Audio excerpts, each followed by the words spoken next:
Hello everyone, welcome back to my channel. This is Pramila Yadav. हम CDP discuss कर रहे हैं। सीडीपी में आज हमारा टॉपिक रहने वाला है Piaget theory of cognitive development. Cognitive development का मतलब क्या हो गया? संज्ञानात्मक विकास। संज्ञानात्मक विकास, संज्ञानात्मक विकास की थ्योरी है वो किसने दी थी? जीन पियाजेट ने दी थी।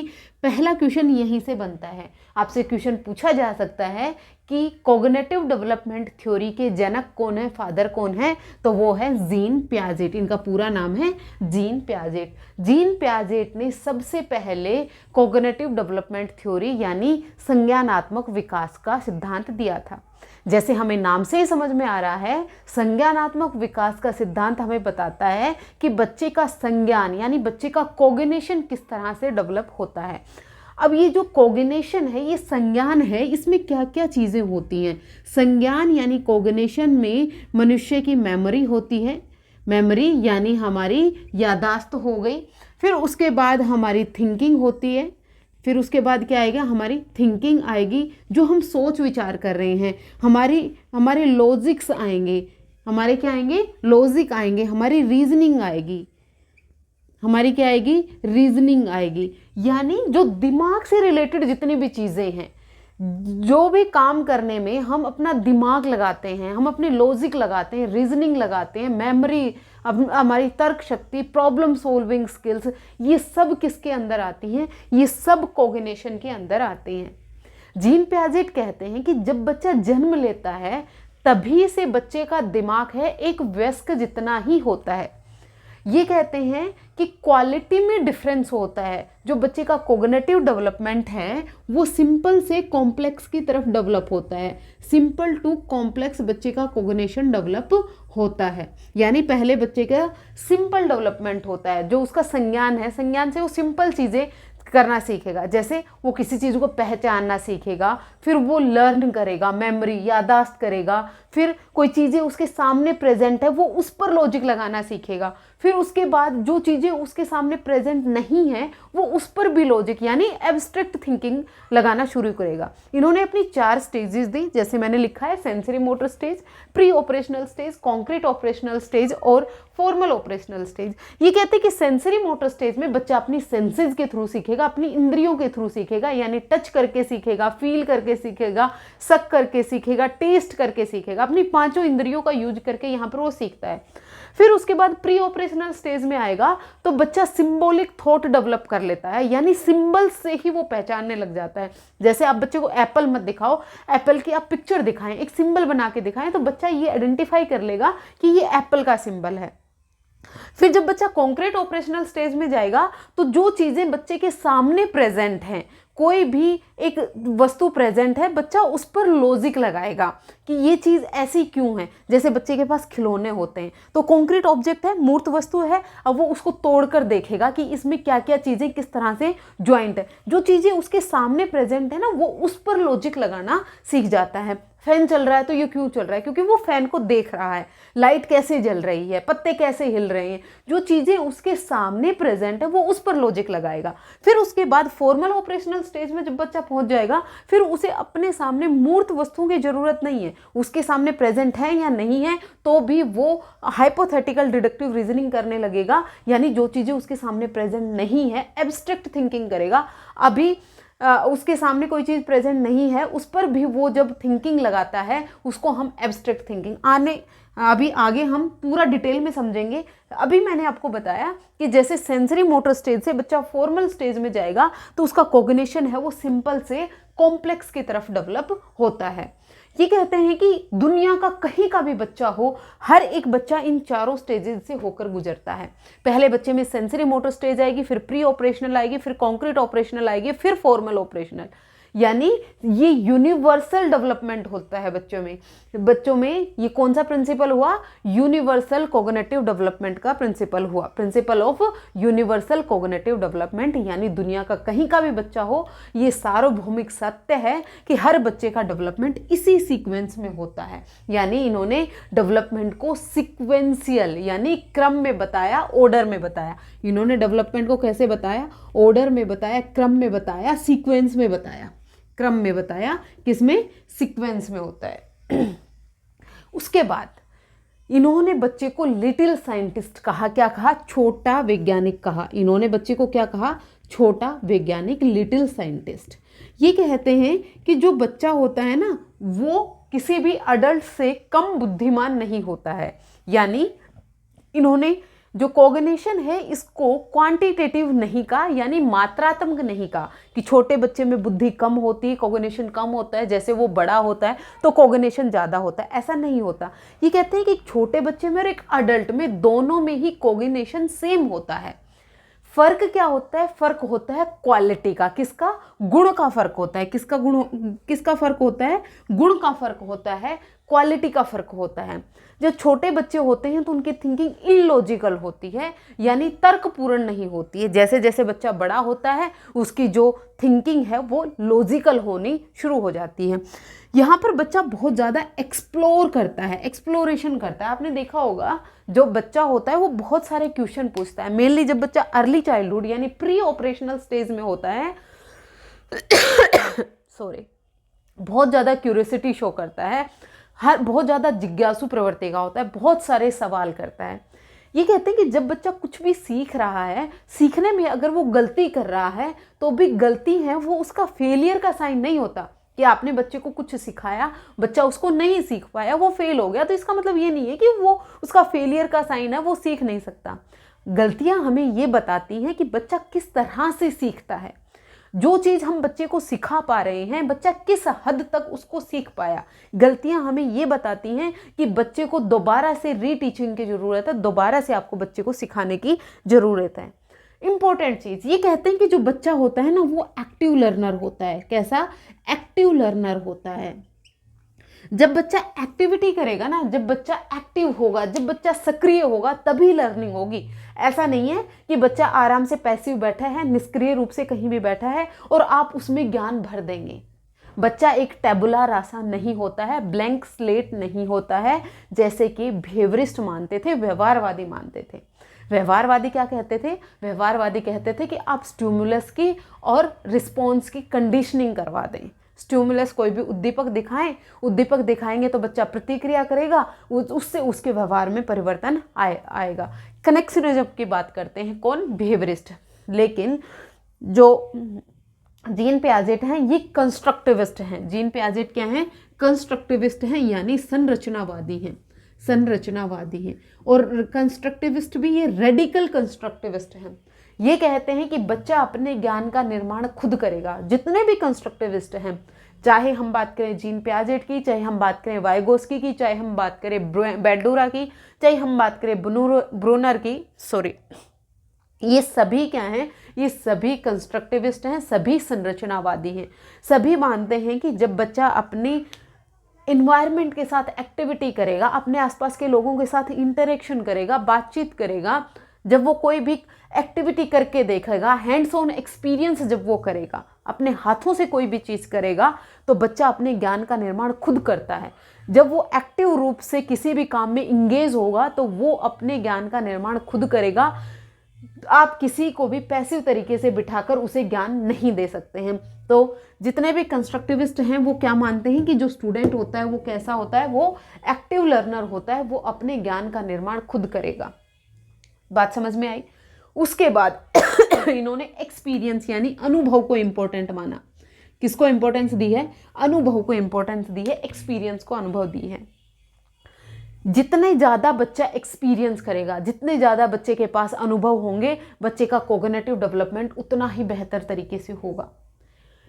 जैसे कि कंस्ट्रक्टिविस्ट मानते हैं कि बच्चा अपने ज्ञान का निर्माण खुद करेगा, और जब वो अपने ज्ञान का निर्माण करेगा तो उसे क्या मिलेंगे? एक्सपीरियंस मिलेंगे, अनुभव मिलेंगे।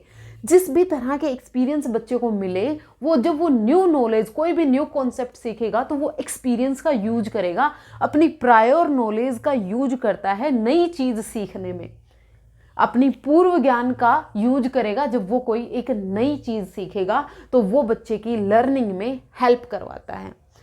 तीसरा इंपॉर्टेंट पॉइंट क्या है? इन्होंने माना है कि जो बच्चे का कॉग्निशन है वो मैच्योरेशन पर डिपेंड करता है। किस पर डिपेंडेंट होता है? मैच्योरेशन यानी परिपक्वता पर डिपेंडेंट होता है। किस पर?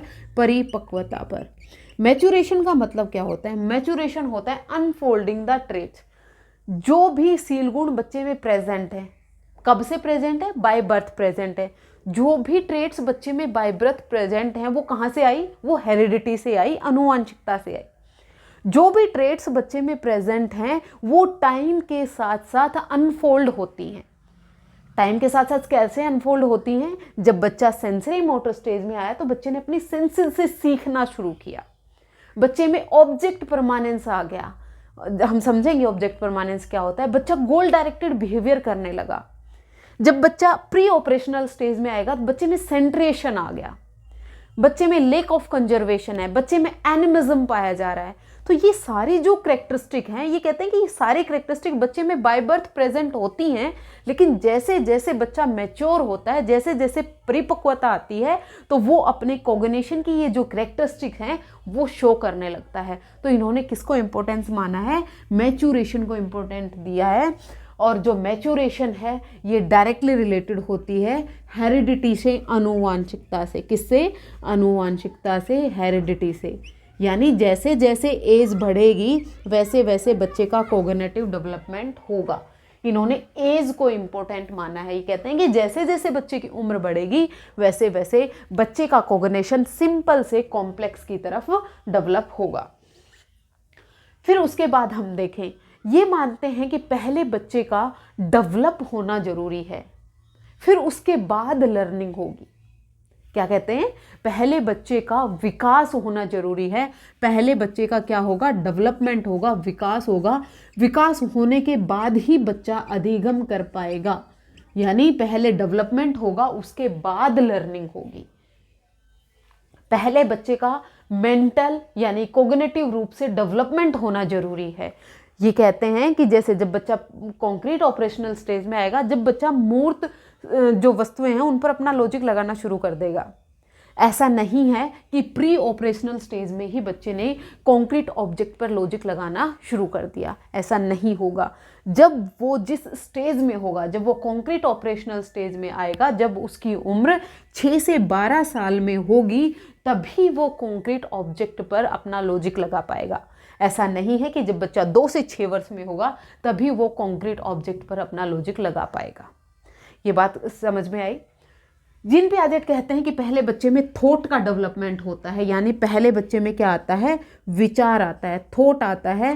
थॉट पहले आएगा और थॉट है वो प्रोसीड करेगा किसको? ये आप मुझे बताएंगे, क्योंकि लेव वाइगोस्की और जीन पियाजेट हैं, इन दोनों के ये जो स्टेटमेंट है इन दोनों में कॉन्ट्रास्ट होता है। अगर आपको नहीं पता है तो मैं आपको नेक्स्ट क्लास में बताऊंगी। ये कहते हैं पहले विचार आएगा, विचार के बाद क्या आता है ये आपको बताना है। आपको बेसिक समझ में आया जीन पियाजेट? एक चीज़ और, जीन पियाजेट कहते हैं कि जो डेवलपमेंट है ये एक डिसकॉन्टिन्यूअस प्रक्रिया है, ये एक असतत प्रक्रिया है। कैसी? ये एक असतत प्रक्रिया है, ये निरंतर नहीं चलने वाली प्रक्रिया है।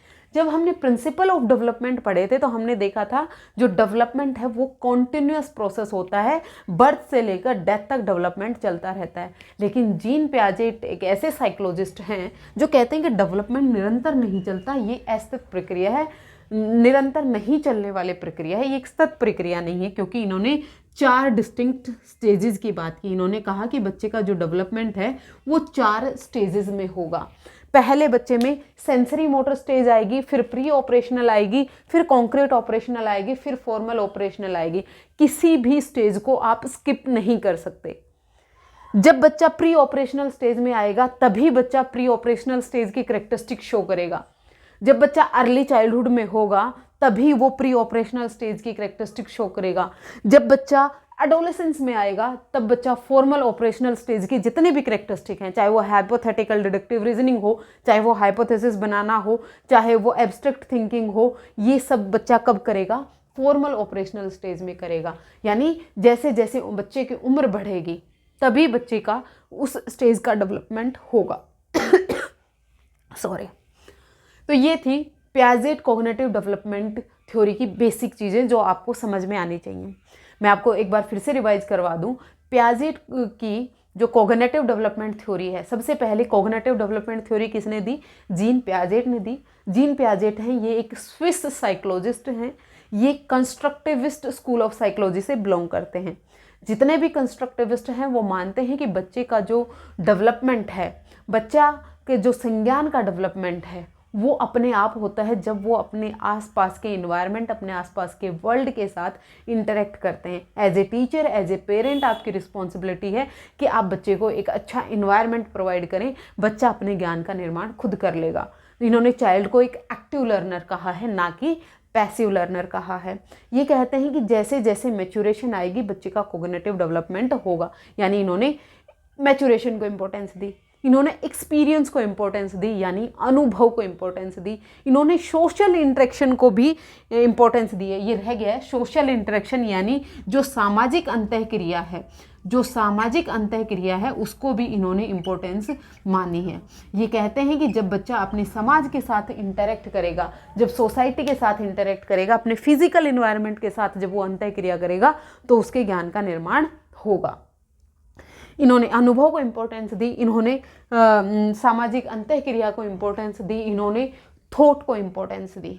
ये कहते हैं कि पहले बच्चे में थॉट आता है, फिर उसके बाद बच्चे की लैंग्वेज का डेवलपमेंट होता है। ये मैंने अभी आपको बता दिया, पहले बच्चे में थॉट आता है, फिर उसके बाद बच्चे में भाषा का डेवलपमेंट होता है। और लेव वाइगोस्की कहते हैं कि पहले बच्चे में भाषा का डेवलपमेंट होता है, फिर उसके बाद थॉट आता है। तो ये आप ध्यान रखिएगा। तो इन्होंने किसको इम्पोर्टेंस दी है? इन्होंने एक्सपीरियंस को इम्पोर्टेंस दी है, इन्होंने मैच्योरेशन को इम्पोर्टेंस दी है, इन्होंने सोशल इंटरेक्शन को इम्पोर्टेंस दी है। ये कहते हैं कि जो डेवलपमेंट है वो एक सीक्वेंस में होगा, 4 स्टेजेस में होगा। पहले सेंसरी मोटर स्टेज आएगी, फिर प्री ऑपरेशनल आएगी, फिर कॉन्क्रीट ऑपरेशनल आएगी और फिर फॉर्मल ऑपरेशनल स्टेज आती है। ये था जीन पियाजेट की थ्योरी का बेसिक। होपफुली आपको क्लियर हुआ होगा। अगर आपको कहीं भी कोई भी डाउट रहता है आप मुझे कमेंट सेक्शन में पूछ सकते हैं। अभी हम बात करते हैं स्टेजेस की। स्टेजेस जीन पियाजेट की थ्योरी में कितनी स्टेजेस हैं? 4 स्टेजेस हैं जो आपको सीक्वेंस में लर्न करनी है, क्योंकि यहाँ से डायरेक्ट क्वेश्चन पूछा जाता है कि सेंसरी मोटर स्टेज के बाद कौन सी स्टेज आएगी? प्री ऑपरेशनल आएगी, प्री ऑपरेशनल के बाद कॉन्क्रीट ऑपरेशनल आएगी और फिर फॉर्मल ऑपरेशनल स्टेज आती है। तो ये आपको सीक्वेंस से ही याद रखना है, आपसे क्वेश्चन पूछा जा सकता है। दूसरी तरीके का क्वेश्चन बनता है, आपको कोई भी 4 ऑप्शन दे देगा और आपसे पूछेगा ये कौन सी, इनमें से कौन सी स्टेज जीन पियाजेट की जो थ्योरी है, जीन पियाजेट की जो कोग्निटिव डेवलपमेंट थ्योरी है उससे रिलेटेड नहीं है। कोई भी 3 ऑप्शन सही दे देगा और 1 ऑप्शन गलत दे देगा। तो आपको ये चारों स्टेजेस के नाम अच्छे से पता होना चाहिए। सबसे पहली स्टेज आती है सेंसरी मोटर स्टेज। इसका जो टाइम पीरियड होता है वो कब से कब तक होता है? 0 से 2 ईयर तक। ईयर भी आपको ध्यान रखना है। 0 का मतलब जन्म से लेकर 2 साल तक, जब बच्चा इन्फेंसी में होता है। जैसे सेंसरी मोटर स्टेज कब आएगी? सहस्वावस्था में आएगी। फिर आती है प्री ऑपरेशनल स्टेज, यानी पूर्व संक्रियात्मक अवस्था। पूर्व संक्रियात्मक अवस्था कब आती है? अर्ली चाइल्डहुड में आती है, जब बच्चा 2 से 6 साल का होता है। जब बच्चा 2 से 6 साल का होगा, यानी कब आएगी? अर्ली चाइल्डहुड में। कब है ये? Early childhood. फिर आता है कॉन्क्रीट ऑपरेशनल स्टेज, यानी मूर्त संक्रियात्मक अवस्था। ये जो टाइम पीरियड है ये 6 से 12 साल का होता है, जब बच्चा लेटर चाइल्डहुड में होता है। कब होता है? लेटर चाइल्डहुड में होता है। और लास्ट जो स्टेज है फॉर्मल ऑपरेशनल स्टेज, ये आती है 12 से 18 साल में, जब बच्चा एडोलेसेंस यानी किशोर हो जाता है। ये 4 स्टेजेस, पहले इन्फेंसी में, फिर अर्ली चाइल्डहुड में, फिर लेटर चाइल्डहुड में और फिर एडोलेसेंस में। सबसे पहले सेंसरी मोटर, बच्चा सेंसेस से सीखेगा। प्री ऑपरेशनल, कॉन्क्रीट ऑपरेशनल और फॉर्मल ऑपरेशनल स्टेज। ये 4 स्टेजेस सीक्वेंस में टाइम पीरियड के साथ आपको याद रखना है। सबसे पहले हम बात करते हैं सेंसरी मोटर स्टेज की। इसको इंद्रिय गामक अवस्था कहते हैं। इसको इंद्रिय गामक अवस्था, इंद्रिय गामक अवस्था इसे कहते हैं। पहली स्टेज है sensory motor stage. Sensory motor stage, जैसे आपको नाम से ही समझ में आ रहा है, सेंसरी, इंद्रिय गामक अवस्था। बच्चा कैसे सीखेगा? बच्चा सेंसेस के थ्रू सीखेगा। कैसे सीखेगा? सेंसेस के थ्रू सीखेगा। जो इंद्रियां होती हैं वो बच्चे को सिखाती हैं। बच्चा अपनी इंद्रियों से सीखता है। जब बच्चा जन्म लेता है तो बच्चे में रिफ्लेक्स एक्टिविटी पाई जाती है। बच्चे में रिफ्लेक्स एक्टिविटी पाई जाती है। रिफ्लेक्स एक्टिविटी आप समझिए, रिफ्लेक्स एक्टिविटी है ये जन्मजात बच्चे में पाई जाती हैं, हेरिडिटी से बच्चे में पाई जाती हैं। रिफ्लेक्स एक्टिविटियों को बच्चा सीखता नहीं है, इसमें माइंड है वो इन्वॉल्व नहीं होता है। जैसे कि जब इन्फेंसी में छोटा बच्चा होता है तो बच्चे के सामने आप एकदम से तेज़ लाइट लेके जाएं तो बच्चा अपनी आँख को बंद कर लेता है। आँखों का बंद करना, उसने यहाँ पर कोई दिमाग नहीं लगाया, कोई लॉजिक नहीं लगाया, लेकिन उसने अपनी आँखें बंद कर ली। ये क्या है? ये रिफ्लेक्स एक्टिविटी है। इसी तरह से दूसरा एग्जाम्पल हम लें, बच्चे के आप मुंह के पास जाएं और मुंह पर आप उसे उसके लिप्स पर फिंगर से आप टच करें। जब आप उसे फिंगर से टच करेंगे तो वो शक करना शुरू कर देता है, उसे लगता है कि वो अभी फीड लेगा या फिर उसे फीड प्रोवाइड किया जा रहा है। तो यहाँ पर क्या हुआ? ये भी बच्चे की रिफ्लेक्स एक्टिविटी थी। अब बच्चे के पास जाकर एकदम से जोर से आवाज़ करे, बच्चा रोने लगता है। ये क्या है? रिफ्लेक्स एक्टिविटी है। रिफ्लेक्स एक्टिविटी बच्चा सीखता नहीं है, लर्निंग नहीं करता है। रिफ्लेक्स एक्टिविटी हर एक इंसान में बाय बर्थ पाई जाती है। और ये ऐसा नहीं है कि रिफ्लेक्स एक्टिविटी सिर्फ इन्फेंसी में रहती है फिर बंद हो जाती है, नहीं, ये लाइफ टाइम तक चलती हैं। आप किसी गर्म चीज़ पर हाथ दें, आप तुरंत अपना हाथ वहाँ से हटा लेंगे। ये क्या है? ये रिफ्लेक्स एक्टिविटी। वहाँ पर आपने अपना माइंड नहीं लगाया। आप कोई भी अगर आपको कांटा चुभा तो एकदम से अपना पैर हटाएंगे, किसके कारण हटाएंगे? ये रिफ्लेक्स एक्टिविटी होती है। तो जब बच्चा जन्म लेता है तो बच्चे में रिफ्लेक्स एक्टिविटी पाई जाती है। जैसे जैसे बच्चा अपनी कॉग्निशन का डेवलपमेंट करता है, अपने संज्ञान का डेवलप करता है, अपने आसपास की चीज़ों को एक्सप्लोर करना शुरू करता है, अपने आसपास की चीज़ों को जब वो पहचानने लगता है तब बच्चा लर्निंग करता है। लर्निंग हमेशा अपने एनवायरनमेंट से करता है। बच्चा कहाँ से करेगा? एनवायरनमेंट से। जैसे मैंने आपको कहा था कि जो मैच्योरेशन है वो डायरेक्टली रिलेटेड होती है किससे? आनुवांशिकता से, हेरिडिटी से। तो लर्निंग है ये हमेशा रिलेटेड होती है किससे? वातावरण से, अपने एनवायरनमेंट से। यहाँ पर बच्चा अपनी सेंसेस के थ्रू अब सीखेगा। वो सेंसेस के थ्रू क्या सीखेगा? सेंसेस के थ्रू अपनी आँखें हैं, आँखों से वो सीइंग करेगा, देखेगा। तो देखने के बाद वो चीज़ों को पहचानना शुरू कर देता है। तो ये क्या कर रहा है? वो अपनी इंद्रियों से सीख रहा है। उसके बाद यहाँ पर बच्चा ऑब्जेक्ट परमानेंस की एक इम्पोर्टेंट कैरेक्टरिस्टिक है। क्या है? Object permanence. क्या है? Object permanence. ऑब्जेक्ट परमानेंस की कैरेक्टरिस्टिक शो करता है, यानी वस्तु स्थायित्व बच्चा यहाँ पर शो करता है। जब बच्चा लगभग 6 महीने तक का होता है या फिर 8 महीने तक का भी बच्चा होता है मोस्टली, आप बच्चे के सामने टॉय लेके जाएं, बच्चा उसके साथ खेलेगा, आप उस टॉय को उसके पास से हटा दें, बच्चा कोई एक्टिविटी नहीं करेगा, ना रोएगा। उसे लगता है कि जो चीज़ उसके सामने प्रेजेंट है वही इस दुनिया में एग्जिस्ट करती है। जो चीज़ उसके सामने प्रेजेंट नहीं है वो इस दुनिया में एग्जिस्ट नहीं करती, इसलिए वो नहीं रोता है उस चीज़ के लिए। लेकिन जैसे जैसे इन्फेंसी का एंड आता है, बच्चा 1 साल का या 1.5 साल के आसपास का होता है, तो बच्चे में ये कैरेक्टरिस्टिक आ जाती है, ऑब्जेक्ट परमानेंस। बच्चे को ये पता है कि जो चीज़ उसके सामने प्रेजेंट नहीं है लेकिन वो कहीं ना कहीं इस दुनिया में एग्जिस्ट कर रही है।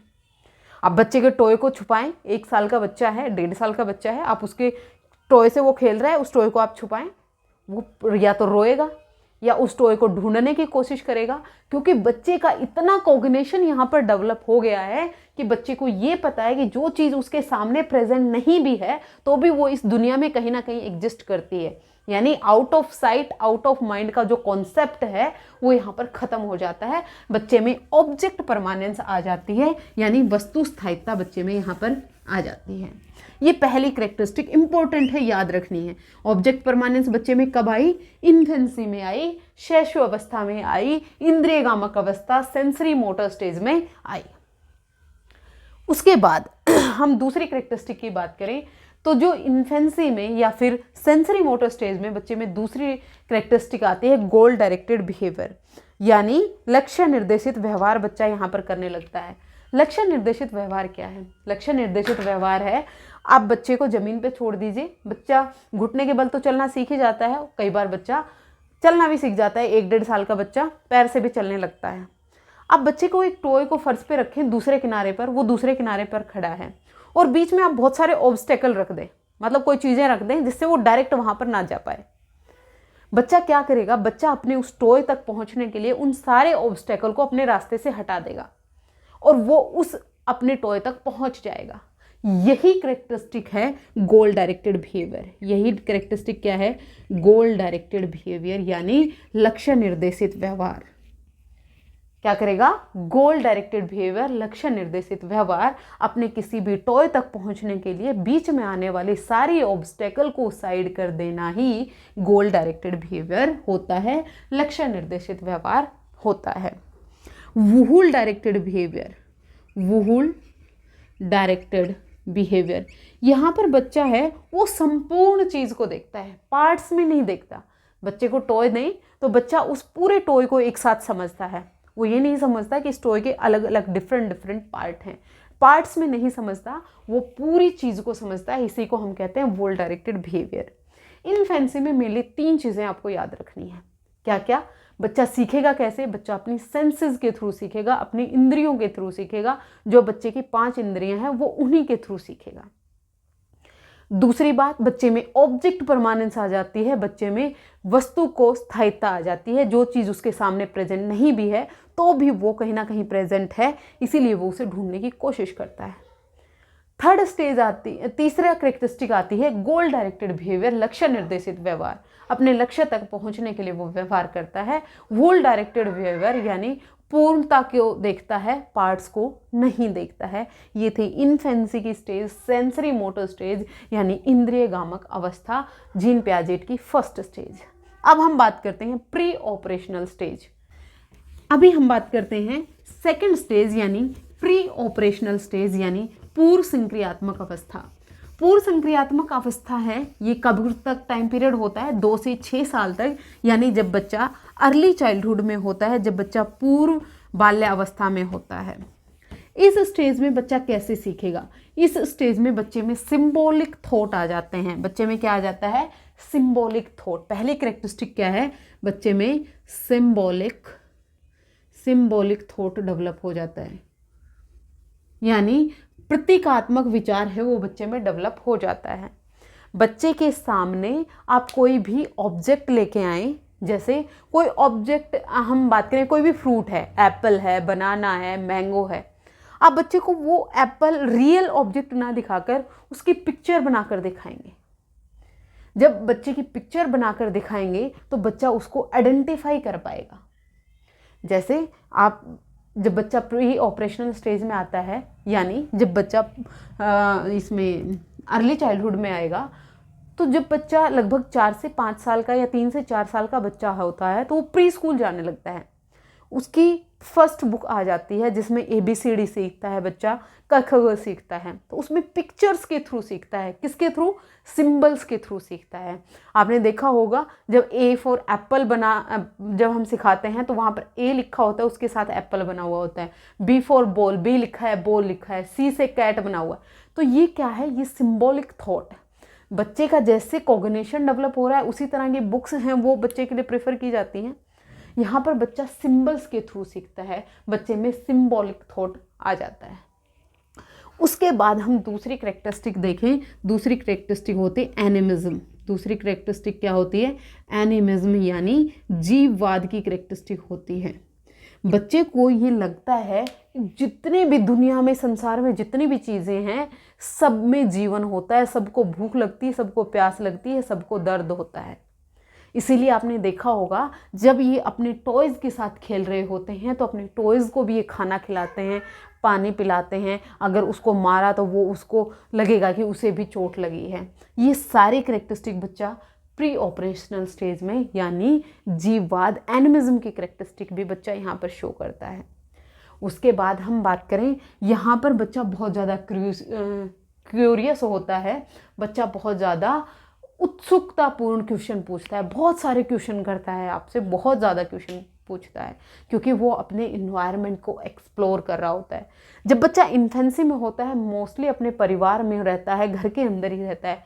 लेकिन जब बच्चा अर्ली चाइल्डहुड में आता है तो वो घर से बाहर निकलता है, नई नई चीज़ों के कांटेक्ट में आता है, तो वो नई नई चीज़ों के बारे में सीखना चाहता है। बहुत सारी चीज़ें वो यहाँ पर एक्सप्लोर कर रहा होता है। तो यहाँ पर बच्चे में क्यूरियोसिटी भी आपको देखने को मिलेगी। यहाँ पर बच्चे में सेंट्रेशन होती है। क्या होता है? सेंट्रेशन। सेंट्रेशन का मतलब होता है यहाँ पर बच्चा सिर्फ और सिर्फ एक डायमेंशन पर फोकस कर पाता है, एक डायमेंशन पर कैसे फोकस करेगा, बच्चे को या तो हाइट ही देखेगा या फिर बच्चा ब्रेथ ही देखेगा या फिर बच्चा उसकी लेंथ देखेगा या ब्रेथ देखेगा या हाइट देखेगा या विड्थ देखेगा। एक ही डायमेंशन पर वो फोकस कर पाता है। जैसे अगर बच्चा दो लोगों को देख रहा है, जिसकी हाइट लंबी है वो उसके लिए लंबा है, जिसकी हाइट छोटी है वो उसके लिए छोटा है, चाहे उनकी एज कुछ भी हो। यहाँ पर सिर्फ वो उनके फिजिकल अपीयरेंस को देख रहा है, एक डायमेंशन को देखा। दूसरी बात, जैसे एक लंबा ग्लास है लेकिन पतला है, एक चौड़ा ग्लास है, छोटा है लेकिन वो चौड़ा है, तो बच्चे के लिए ये वाला जो ग्लास है ये बड़ा होगा, क्योंकि यहाँ पर वो सिर्फ और सिर्फ हाइट देख रहा है, दूसरे डायमेंशन को नहीं देख रहा। और बच्चे की ये जो सेंट्रेशन की प्रवृत्ति है ये लेक ऑफ कंजर्वेशन लेके आती है। यहाँ पर क्या होता है, lake of conservation, lake of conservation. ये टॉपिक है, ये अपने आप में बहुत इंपॉर्टेंट है। आपको एक एक पॉइंट याद रखने हैं, क्योंकि एक एक पॉइंट ही आपको यहाँ पर गलत करवा देंगे। प्री ऑपरेशनल स्टेज में लेक ऑफ कंजर्वेशन होता है, लेकिन जब बच्चा कॉन्क्रीट ऑपरेशनल स्टेज में जाएगा तो वहां पर बच्चे में कंजर्वेशन आ जाएगा, संरक्षण की प्रवृत्ति आ जाएगी। मैंने क्या कहा, सेंट्रेशन जो होती है वो बच्चे में लेक ऑफ कंजर्वेशन लेके आती है। इसका मतलब क्या हुआ, सेंट्रेशन का मतलब क्या हुआ, बच्चा एक डायमेंशन पर फोकस कर रहा है, या तो वो हाइट को देख रहा है या वो विड्थ को देख रहा है, दोनों डायमेंशन को एक साथ फोकस नहीं कर पा रहा। जब बच्चा दो डायमेंशन पर एक साथ फोकस नहीं कर पाएगा तो बच्चे को ये नहीं समझ में आएगा कि जो चीज़ लंबी और पतली है उसमें जो क्वांटिटी आई, इसमें मान ले जूस दिया या पानी दिया, कुछ भी दिया, इसमें जो क्वांटिटी आई और इसमें अगर हमने क्वांटिटी को सेम रखा है, यानी मात्रा को सेम रखा है, लेकिन अपीयरेंस उनका चेंज हो गया। मात्रा आपने सेम रखी है लेकिन अगर अपीयरेंस अलग अलग है तो बच्चे को लगेगा कि जो जिसमें दिखने में जो हमें बड़ा दिख रहा है या दिखने में जिसमें अमाउंट हमें ज़्यादा दिख रही है वही ज़्यादा है। यही है lake of conservation. Hopefully clear हुआ होगा। एक बार मैं आपको फिर बताती हूँ, यहाँ पर बच्चे को बहुत ज़्यादा कन्फ्यूजन होती है और हर बार होती है, तो आप क्लियर कर लीजिए। सेंट्रेशन है वही लेक ऑफ कंजर्वेशन को लेके आता है, यानी बच्चा एक डायमेंशन को फोकस कर पाएगा सेंट्रेशन में। लेक ऑफ कंजर्वेशन कब कैसे होगा, जब बच्चा एक ही एस्पेक्ट पर फोकस कर पा रहा है। बच्चे के सामने दो ग्लास है, एक लंबा है लेकिन पतला है, दूसरा चौड़ा है छोटा है। अगर आपने उसमें सेम क्वांटिटी रखी तो भी बच्चे को ये लगेगा कि जो लंबा हमें दिख रहा है, जो जूस हमें ज़्यादा ऊपर तक दिख रहा है, उसमें ज़्यादा जूस होगा। इसी तरह से आप बच्चे को बहुत सारे सिक्के दे दें, चाहे आप एक एक रुपए के सिक्के दे दें बच्चे को और एक 10 रुपए का नोट दें, तो बच्चे को लगेगा ये जो सिक्के हैं ये ज़्यादा हैं और ये जो नोट है ये कम है। ये क्या है, ये लेक ऑफ कंजर्वेशन है। इस स्टेज में बच्चा ईगोसेंट्रिज्म शो करता है। क्या है, ईगोसेंट्रिज्म। ईगोसेंट्रिज्म, ईगोसेंट्रिज्म क्या होता है, बच्चा सिर्फ और सिर्फ अपने पर्सपेक्टिव को समझता है, दूसरों को पर्सपेक्टिव को नहीं समझता। जो उसे सही लगता है वही सबके लिए सही होना चाहिए। अगर बच्चे को भूख लगी है तो सबको भूख लगी, अगर बच्चे को भूख नहीं लगी तो किसी को भी भूख नहीं लगी। सिर्फ और सिर्फ वो अपने पर्सपेक्टिव से देखता है चीज़ों को। मुझे क्या अच्छा लगता है वो सारी दुनिया को अच्छा लगना चाहिए, मुझे क्या बुरा लगता है वो सारी दुनिया को बुरा लगना चाहिए। दूसरों के पर्सपेक्टिव को नहीं समझता है, यही ईगोसेंट्रिज्म होता है। ऐसा नहीं है कि ईगोसेंट्रिज्म सिर्फ बच्चे में प्री ऑपरेशनल स्टेज में ही होता है, लाइफ लॉन्ग इंसानों में देखने को मिलता है। बहुत सारे इंसान बड़े होकर भी, अडल्ट होकर भी प्री ऑपरेशनल स्टेज की कैरेक्टरिस्टिक शो करते हैं। जो मुझे अच्छा लगता है वो सारी दुनिया को अच्छा लगना चाहिए, जो मुझे अच्छा नहीं लगता वो सारी दुनिया को अच्छा नहीं लगना चाहिए। ये ईगोसेंट्रिज्म होता है, अहम केंद्रिता होती है। सिर्फ अपने पर्सपेक्टिव से दुनिया को देखना, दूसरे के पर्सपेक्टिव से दुनिया को नहीं देखना। यहाँ पर बच्चा इमिटेशन से सीखता है। कैसे सीखेगा, इमिटेशन से सीखेगा और ऑब्जर्वेशन से सीखेगा। ऑब्जर्वेशन से सीखेगा यानी अनुकरण से और अवलोकन से सीखेगा। अनुकरण और अवलोकन दोनों अलग अलग टर्म होती हैं, ये आपको क्लियर कर लेनी है। इमिटेशन का मतलब क्या है, जस्ट कॉपी पेस्ट। आपने किसी को कुछ भी करते हुए देखा, जैसा उसने किया जस्ट डिटो आपने कॉपी कर दिया, ये आपकी इमिटेशन है, अनुकरण है। आपने किसी की हेयर स्टाइल देखी, जस्ट उसी के जैसी हेयर स्टाइल कर लेना, ये इमिटेशन है। यहाँ पर कॉग्निशन नहीं लगता है, दिमाग नहीं लगाते हैं, लेकिन ऑब्जर्वेशन में दिमाग लगता है। आप किसी को कुछ भी करते हुए देख रहे हैं तो आप उसको पहले समझेंगे कि ये कोई भी काम किस तरह से कर रहा है, और फिर आप उसको कॉपी करेंगे विद करेक्शन। आपने कुछ उसमें इम्प्रूवमेंट करना है, कुछ करेक्शन करनी है अपने अकॉर्डिंग। आपने उसको देखा, समझा, फिर अपना दिमाग लगाकर उसको परफॉर्म किया। ऑब्जर्वेशन होती है, अवलोकन होता है। इस स्टेज में बच्चा रोल प्ले करता है। इस स्टेज में बच्चा क्या करता है? रोल प्ले करता है। रोल प्ले का मतलब क्या है? यहाँ पर बच्चा डॉक्टर बन के खेलता है। एक बच्चा डॉक्टर बनेगा, बाकी सबको पेशेंट बनाएगा। यहाँ पर बच्चा डॉक्टर बना, सबको पेशेंट बनाया है, तो ये रोल प्ले कर रहा है। डॉक्टर का रोल यहाँ पर प्ले हो रहा है। आपने देखा होगा जो गर्ल्स होती हैं वो मॉम बन जाती हैं, वो मम्मा की कॉपी कर रही होती हैं। मम्मा किस तरह से खाना बनाती है, मम्मा किस तरह से मेकअप करती है, कुछ भी काम जो मम्मा करती है, जो बेटी होती है वो जस्ट मम्मा की कॉपी कर रही होती है। ये क्या है? रोल प्ले होता है। जिस भी तरह की बच्चे की इच्छा होगी, या फिर हम ये कहेंगे जिस भी तरह का बच्चे का इंटरेस्ट होगा, बच्चा उसी को रोल प्ले करता है। तो यहाँ पर बच्चे में रोल प्ले की कैरेक्टरिस्टिक भी देखने को मिलती है। इस स्टेज को प्ले एज कहा गया है, खेलने कूदने की उम्र कहा गया है, क्योंकि यहाँ पर बच्चा खेल में सीखता है और बच्चा खेल खेल में बहुत कुछ सीखता है। Early childhood sensory motor stage है, अर्ली चाइल्डहुड यानी प्री ऑपरेशनल स्टेज है। ये बहुत ही ज़्यादा सेंसिटिव टाइम पीरियड होता है बच्चे के कोग्निटिव डेवलपमेंट का, क्योंकि ये देखा गया है कि 6 साल की उम्र में, जब बच्चा 6 वर्ष का होता है, 6 वर्ष की उम्र तक बच्चे का जो कोग्निशन है वो लगभग 90% तक डेवलप हो गया होता है।